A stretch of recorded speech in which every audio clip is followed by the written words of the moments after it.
To pick up where we left off, World War II has started. The United States has just joined the war, and now everything is happening all at once here. World War II had an enormous impact on civilian life. In every way, shape, and form, it changed everything. This was a total war. It meant that everyone back at home had a massive mobilization towards the war effort. There was a mobilization of women, especially during this time period. This is going to be the time whenever women start going into factories and doing all of the jobs that men used to do, and or also start contributing in new and different ways. The United States became the arsenal of the Allied powers, producing a majority of their military equipment. We literally made most of the weapons that every other country used that we fought with. To maintain German morale on the other side, Hitler avoided cutting resources from the civilian economy until it was way too late. So rather than take away some of the food and different things that people had been accustomed to in Germany, he tried to keep them thinking everything was good. But then they ran completely out of food and completely out of supplies, and they weren't able to maintain that anymore. And then they went, oh, crap, because it was too late. Um, just kind of to hit on women again in the workplace. Due to a shortage of labor in 1941, an executive order outlawed racial discrimination by the American defense industry. That's kind of a big deal. Remember, this is all well before the Civil Rights Movement. By 1944, nearly 2 million African Americans worked to manufacture military equipment, a lot of them being women. This photograph from 1940 shows an African American woman working in the U.S. munitions factory during World War II. All of these are basically large bullets that would be shot out of planes and tanks, and boats. But all of those are casings for extremely large shells. As the United States increased military production during World War II, over 1 million African Americans moved to cities in the North and the West to find jobs. This is going to be one of the moments of a great migration of people within the country. Like we just said, they moved to different areas. They left the rural South for cities in the North and the West. The presence of African Americans in areas where they had not lived before led to huge racial tensions and sometimes even race riots. This was part of the byproduct of the fact that a lot of African Americans were moving into areas of the country that they previously didn't necessarily live in. But they did that because that's where they were needed. That's where factories were. That's where the higher paying and more productive jobs were being located. In terms of the home front for Germany, the German economy changed after Germany's defeat on the Russian front and the U.S. entry into the war. There was a massive increase in armament production. They ramp up all of the different things that their factories need to make. It finally goes to total war. They close all schools, theaters, and cafes, and essentially tell everyone they need to be at work at all times, including women, children, and anyone else. This is recognized. They recognize the need for women to work in support of the war effort, though a number of women in the workforce increased very little. In the United States, women joined in mass. There were tons of women that joined up in the war effort and became all kinds of different workers producing all kinds of things. But in Germany, it wasn't the same. A lot of women just still chose to stay home. In Japan, Japanese society was highly mobilized upon entering the war. The government planning board controlled all natural resources, prices, wages, and labor. Citizens were encouraged to make sacrifices for the nation. A lot of times, with households, they would go down to one to two meals a day, and only one of those meals every week usually consisted of some sort of meat product. They gave the rest of all of those kind of things to their soldiers. There was a minor increase in women's employment. This was seen primarily in the traditional industries of textiles and farming. Korean and Chinese workers were imported to meet labor shortages because Japan had conquered large parts of China and controlled the entirety of the Korean peninsula. They were able to just simply take some of their people and send them over so that way they could then just be their workers. The bombing of cities is a big deal. The development of airplanes changed the way the militaries fought in World War II. Bombing was used against military targets, enemy troops, and civilian populations. Before this, airplanes were just mainly used in the war front to make runs along the trenches and just kind of shoot at soldiers. But that's not the case in World War II. The vast majority of bombings that happen are to destroy civilian things. So things like hospitals, businesses, factories, all of those things get targeted by militaries. Um, this is an example of that. So this is a picture in England during what's called the Blitz. So the first sustained large-scale bombing of a civilian population began in September of 1940 when the German began nightly air raids over Britain. These air raids came to be known as the Blitz from Blitzkrieg. The industry center of Coventry was bombed on November 15th. This was a church, right? So they bombed out a church. They destroyed it mainly to take out not only like major important meeting areas, but also to take the morale out of the people, to take away the things that they thought they needed, right?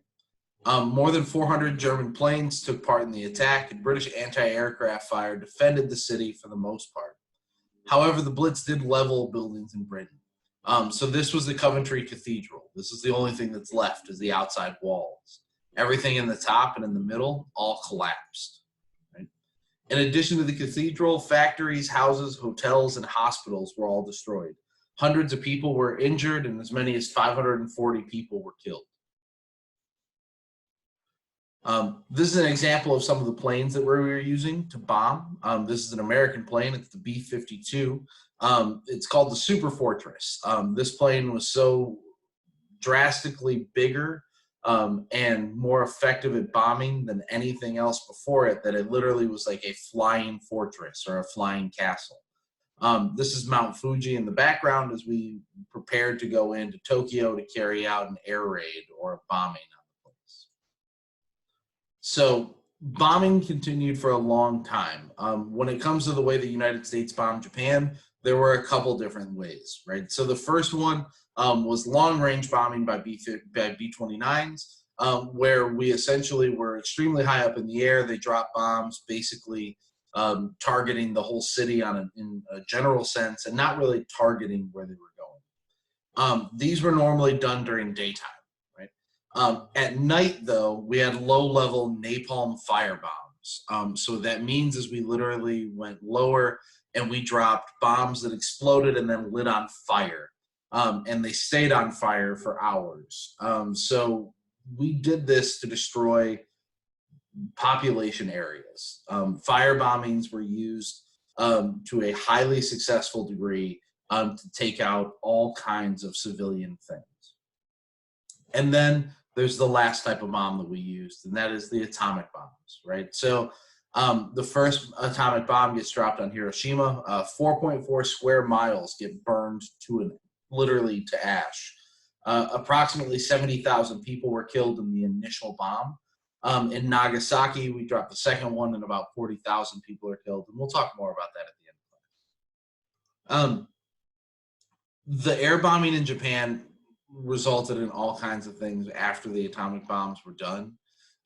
It caused deaths from like radiation sickness, from injuries sustained during that time period. It was a long-lasting issue for anyone that lived in Hiroshima or Nagasaki for literally years after the war. It also led to the destruction of a ton of industry and dwellings. If you lived in any of these areas, it's part of the reason why it takes a long time for Europe to bounce back, because all of the factories and all of these countries get completely destroyed. And because the United States doesn't have that happen to any of theirs, we're left kind of fine at the end. On to lesson 4 here. So when it comes to Europe, and we're going to actually talk about how the entirety of the European war was fought during this section.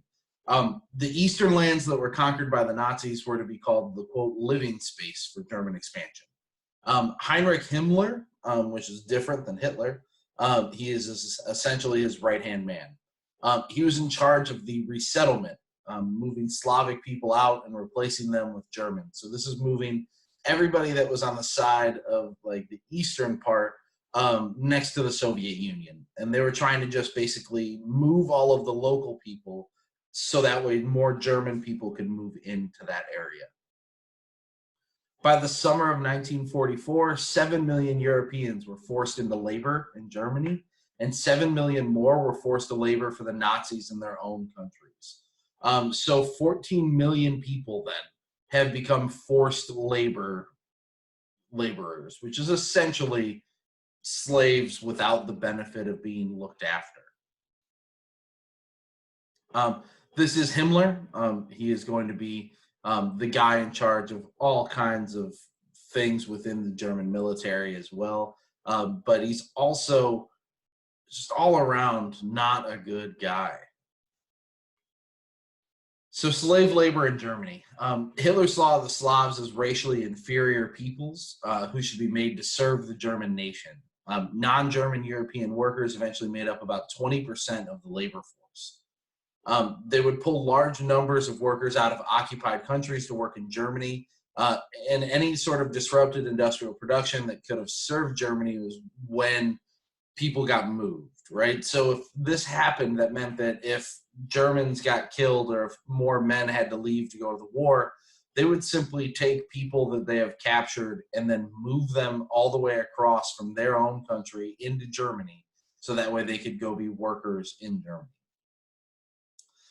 There very much was a brutal treatment of foreign workers and led to resistance against Nazi occupation forces, which more times than not were met with gunfire. This was not a fun place to be. The Nazis were not friendly whenever you were a slave laborer. They gave you hardly any food and you were forced to work from sunup to sundown and then keep working. And throughout this time period, we also have the Holocaust. So Hitler believed the Jews were to blame for Germany's defeat in World War I and the depression that followed after. The Nazis' final solution to the Jewish problem was genocide. So when this happens, and this is where the Holocaust really starts, is kind of at the very beginning of this. So if you remember before spring break, we talked about Kristallnacht, the Night of Broken Glass being like the start of when the Holocaust really occurs, because that's when all the Jewish shops were essentially taken out, and all of the people that were located within were forced to leave, right? So the Einsatzgruppen forced Polish groups into ghettos and starved them. They literally just rounded them up into what are called ghettos, which are literally large buildings that they could group massive amounts of people in. And they didn't give them any food. They literally just put them in there without any food and just said, figure it out. They followed behind the army to round up Jews and execute them as well. Concentration camps were built to speed up the genocide, where more than 3 million Jews were killed. In total, the Germans kill approximately 6 million Jews and as many as 9 to 10 million non-Jewish people, which means that throughout the actual Holocaust, rough estimates put it at about 16 million people get executed. They do this in a series of different ways, but more times than not, it was as efficient as you could possibly kill people is what they went for. They were trying to kill them quickly. They did not care how humane it was, how painful it was. It didn't matter to them because the Nazis didn't think that these people were people. They dehumanized them to the point that they more times than not referred to them simply as cockroaches. So they tried to use that to allow the soldiers and the general people to feel like they weren't doing anything wrong. They were simply killing the cockroaches in their country. They weren't actually people. So don't feel bad. You can kill as many of them as you want. It's a horrible, horrible thing, and it's something that we see happen kind of throughout history. Whenever genocides occur, the first step is to dehumanize them. It's to make them think that they aren't people anymore. There's something less than that. Nazis forced all Jews to sew yellow stars of David onto their clothing, making them instantly identifiable. A lot of times people will say, well, why did they do that? Why didn't they just hide it? And the answer is that there was such a sense of paranoia that if anyone knew that you were Jewish, the amount of people that would go and basically just run and tell. This was the ultimate time of snitching. Literally, anyone who found out that there was a Jew near them, they would run and tell the government that, oh, so and so's family is really Jewish. And then, if you didn't have the star on, you got executed. So they kind of had a lose-lose situation here. If anyone identified them as being Jewish and they didn't have identification, it was a death sentence. But if you had this on, well, maybe you would be able to survive in a concentration. In terms of the Jewish population before and after the war, before the war in all of Europe, Jews made up somewhere around about 10.5 million people within the country. At the end of the war, they make up just over 3 million. Germany's Jewish population before the war was almost 1 million, goes down to almost 0. Soviet Union goes from 2.5 million down to 2. Poland goes from 500,000 down to 0. All of these just kind of show how extreme it was to think that 7 million people died from this. Oh, come on, picture. Load. Try to go back to that. All right. So apparently the picture is not going to load of the survivors. But there's just a picture of Holocaust survivors that the Allies liberated along the way. So in terms of where the camps were, I'll get rid of that one. So all of the purple squares that are here that are all highlighted there are all locations of concentration camps. So concentration camps and death camps are different. So the concentration camps are essentially where they had slave labor happening the whole time. The death camps are where they actually systematically executed all of the people that they had. So this is where you're going to find Auschwitz. This is where Birkenau is. Belzig is here. All of the death camps are all right here. Now, within the actual concentration camps, it's not to say that they were, quote, better to be in either. Dachau was one of the worst ones to begin with. But when the concentration camps originally are set up, it was for slave labor. But as we will talk about in a second here, when the Germans start losing the war, they all become death camps. When it comes to Japan, Japan had a, quote, new order that they were trying to form within Asia. Japan's new possessions were organized into the Great East Asia Company Prosperity Sphere, which is a mouthful to say. This economic community supposedly would provide mutual benefits to the occupied areas and to Japan.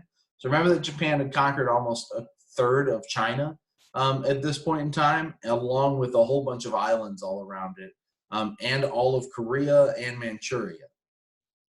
So the new occupation policies brought severe hardships to the native peoples. This is not a fun time for anyone there. Japan is arguably even more ruthless than Germany when it comes to the way they treat their prisoners. This is just an image of the Japanese as they arrive into Indochina in the port of Tonkin. So, just an image for you. So Japanese policies were not significantly different from Western colonial policies. They sought to modernize the occupied territory based on their own model. They dedicated economic resources to the Japanese war machine, and they filled labor forces with prisoners of war and local peoples. They recruited native peoples of occupied territory to serve in local military units and in public works projects. So there we go. So once we get into the last years of the war, once we get into the final stretch, whenever everything is kind of coming to a head at the end, The Allies stopped the advances of the Germans and the Japanese by 1943, and then essentially we end up with the Battle of Normandy. Normandy is history's greatest naval invasion. Allied forces liberate France and the Nazis. This, more times than not, is just referred to as D-Day. D-Day is whenever all of the Americans arrive essentially to the war effort and join with all of the British and the French, and they land on France. And it allows them to liberate all of France from the Nazis in a matter of months. So after 3 years of France being completely taken over by Germany and being ruled by them, in the matter of a couple months, it gets completely liberated and taken over by the Americans and the British and the French to try and reestablish their normalcy. In Asia, the Allies capture the island of Iwo Jima. This is also one of the turning points in World War II. Iwo Jima is where like the super famous picture of like all the Marines leaning with like the flag, where they're all leaning forward, trying to push the flag up. That's where that image comes from. There's also the Battle of Midway out there, and both of those are kind of big deals. Truman ends up dropping the atomic bombs, so FDR has died, and Harry Truman has taken over as president, and he chooses to drop the atomic bombs on Hiroshima and Nagasaki, leaving complete devastation. And then eventually Japan and Germany both surrender in 1945, right? So in the invasion in Normandy, this is a picture of Omaha Beach. If you can see in the background here, there's a cliff that's all the way up here. The Germans were posted up on the top of the cliff, literally shooting down onto the beach, as all the Americans had to try to land and get onto the beach. If you want to see an accurate representation of this, according to most actual war survivors that were there, watch the movie Saving Private Ryan. You can YouTube it and just watch like the D-Day scene, but watch whenever they land, and it's pretty accurate in terms of what it's actually like. I'll link it with the YouTube page. At the end, like we said, we have the bombing of Hiroshima. So this is from the plane after, like, it essentially, this isn't the plane that dropped the bomb, but it's the plane that followed along to take the pictures of the aftermath. That is a single bomb that results in that explosion. So on August 6, 1945, the U.S. Air Force dropped a nuclear bomb in the Japanese city of Hiroshima, completely destroying most of the city. About 190,000 people died as a result, just from like the actual blast and the radiation like that came through with it. Many thousands of people died immediately. In the years since then, many more thousands have died from the effects of radiation. On August 9th, the U.S. Air Force dropped another nuclear bomb on the city of Nagasaki. After we dropped the first bomb, essentially the Japanese emperor thought that that was the biggest and best thing that we had, and there's no way we had anything else that would compete with it. And the United States warned Japan and said, listen, we've got more of these. We really don't want to kill all of your people, but we will. And Japan's emperor basically said no. He thought we were bluffing. So after we dropped the second bomb, Hirohito, who was the Japanese emperor at the time, surrenders. He surrenders 5 days later, right before we essentially threatened to drop more nuclear weapons on him. When it comes to the way that the war was fought here, and I know that there's so many arrows and you can't really understand what's going on, so I'm just going to go through it quick here. So it all kind of starts with the Battle of Britain. So the Battle of Britain is over here. That's when Germany came in and they were bombing everything with their air force. And essentially, it's all of the major fighting that happens in Europe, all happens before this time period, right? In other areas in Africa, we can see there are some serious victories that happen here. The Allies essentially end up defeating the Germans and the Italians through here, because remember, Libya is owned by the Italians. Egypt was a British colony, so the British and the Italians have been fighting here.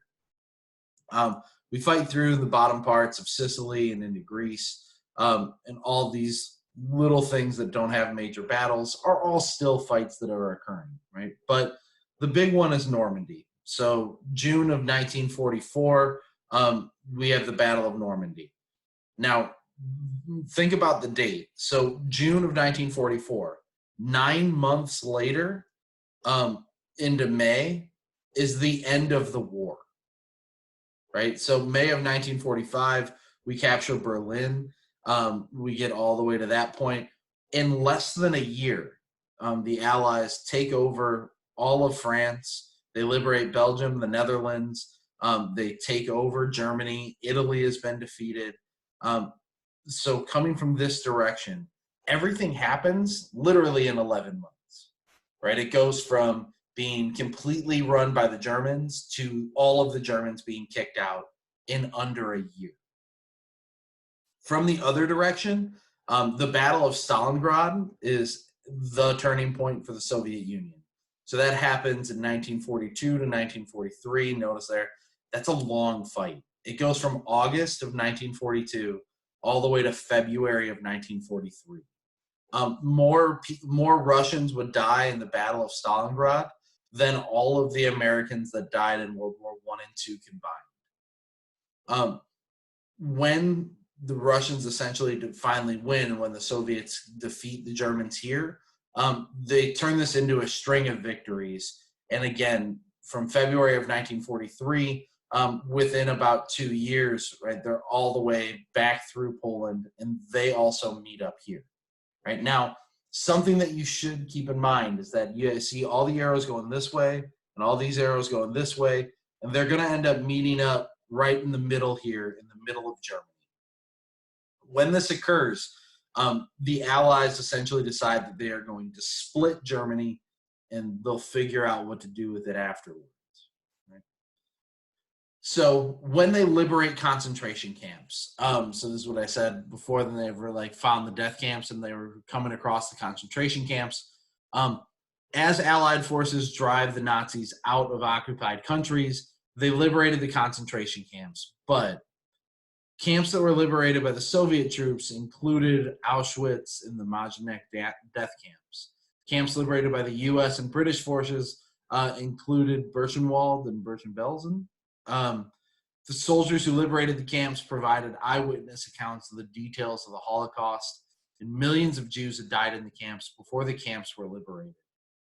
When the Germans found out that they were going to start losing, they tried to hide as much as they could.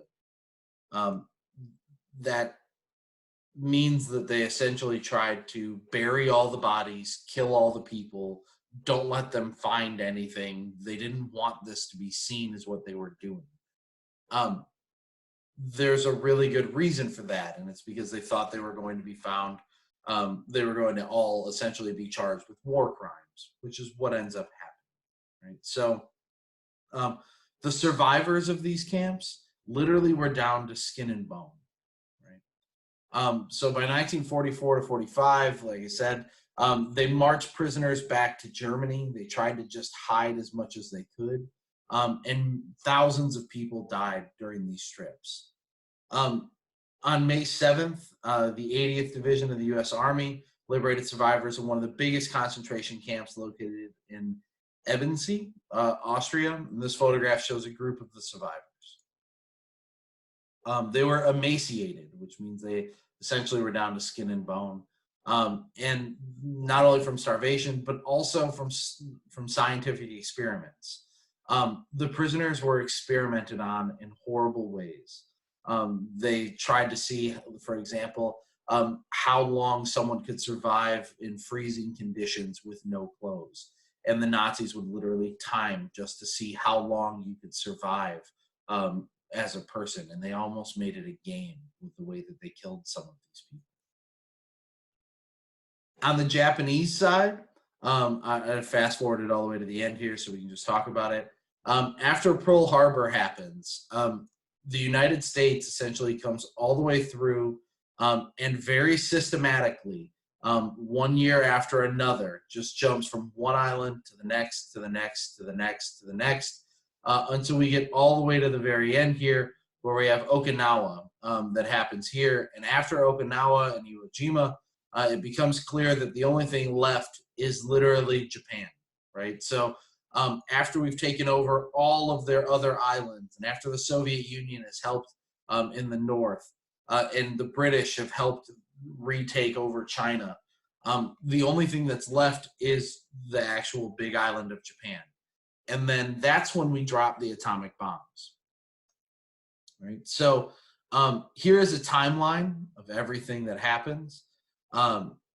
You can pause during the video on this part just to look at it and reread everything. I'm going to try to just kind of get through it so that way we have time to talk about stuff at the end. But a couple major things, right? So from 1944 to 45, these are all the things that happened, right? So a couple major ones. So D-Day happens here, right at the very start of everything here.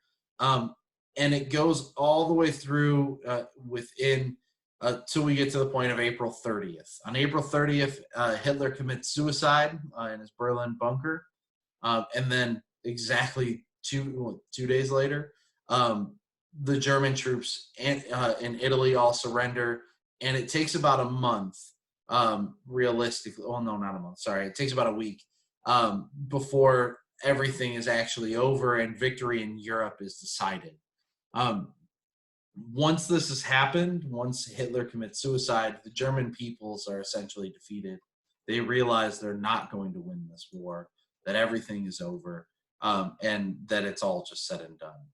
When it comes to the Asian theater in Japan, so we've got every smaller island as we go through, the firebombing of Japan, all the way until you get to the very end here where you have the second atomic bomb being dropped, and after the bomb being dropped, Japan surrenders very much right away, and it takes a while before the Japanese formally board the USS Missouri and then actually formally sign their surrender papers.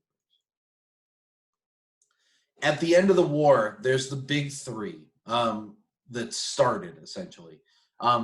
So leading up to D-Day, Stalin, Roosevelt, and Churchill. So Stalin's the leader of the Soviet Union, Roosevelt is the leader of the United States, and Churchill was the leader of Great Britain. The three of them were considered to be the big three. Together, they decided how to defeat Germany and end the war, including the divisions of Germany and the creation of the United Nations. So they decided what it was going to look like after they were done. They decided that Germany was going to be split. Half of it would go to the Allies from the West, including Great Britain and the United States. The other half of Germany would be under the Soviet Union's control. Suspicion and ideological differences arise between the Soviet Union and the West. And this ideological conflict between the United States and the Soviet Union gets called the Cold War, and it lasted all the way through the 1980s. Right? So after the war, they basically decide that from Germany east, I'm just going to go back to the map, from Germany east, everything from Berlin all the way over here would be for the West, and from Berlin all the way to the east, all of this would go under control of the Soviet Union. So they essentially just split Germany and said everything from this side over gets to go to be under British and American control, and this side over is all Soviet control. At the end of the war, we have what are called the Nuremberg trials. It's called that because that's where they happened. This is where all of the German officers that were in charge of the government go on trial for their war crimes. So this is just one picture of an Austrian SS chief at his war crimes trial. He was declared guilty and immediately essentially executed right after. When it comes to the people that were there, Ribbentrop, who was one of the very first guys that orchestrated treaties with Hitler, he gets found guilty.